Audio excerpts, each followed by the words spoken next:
Selamat bertemu baru ngobalan biak. Sehari itu kita dekat belajar bahasa Iban tahun 2. Standard isi 2.2 ngenak mayuh bengkah pengelandi ngau strategi maca. Dikenak merti ke teks bertukuh linear hari mayuh bengkah sumber. Standard pelajar kita 2.2.2 ianya uliah maca lalu badah kerti sekedak leka jakuk dalam teks.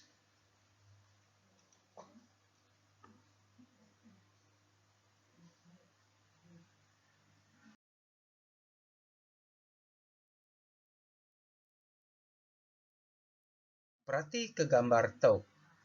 Nama jalur di bedak kita. Ya, tu burung semalau.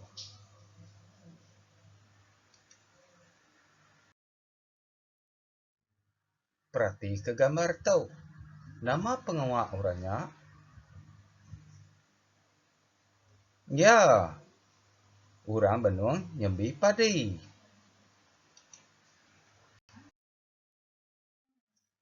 Jadi hari itu kita dekat belajar maca teks ngena intonation ti engkeman. Hari itu kita dekat maca cerita bak lembar 34 dalam buku teks kita.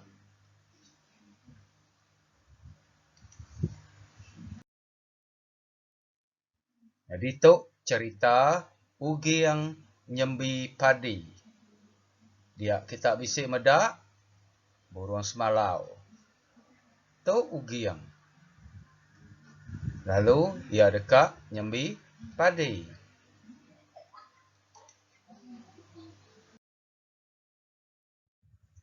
Dia tu kita dekat sama maca teksnya. Kita sama maca, kita nitiah kaku. Ugi yang nyembi padi.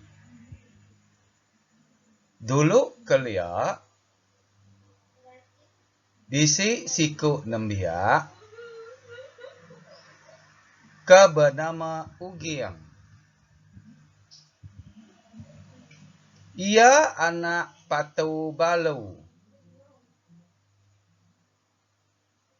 Kaki ia timpang. Tajak biak serta timpang. Ia ulih ngidup ke diri. Ia nemu bumai. Baka urang bukai. Ari Siti. Ia nyembi padi. Di tengah laman. Ia ninga munyi burung semalau. Ia ngiga tungak munyinya. Ia terpedak ke siku burung semalau. Kucau-kucau. Baka kebisi utai di padah. Ya dia tu kita ninga aku maca.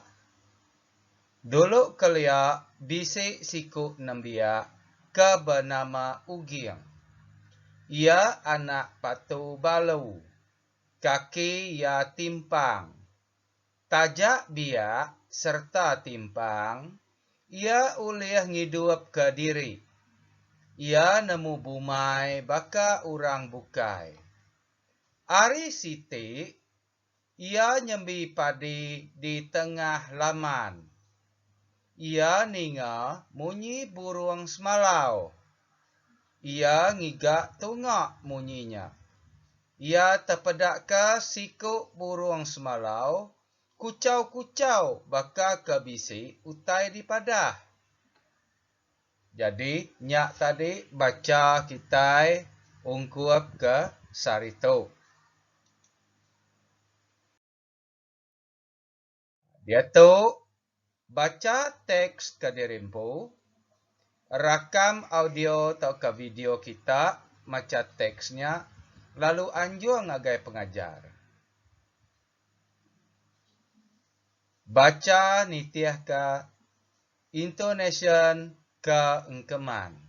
Tahu ke intonation ti betul.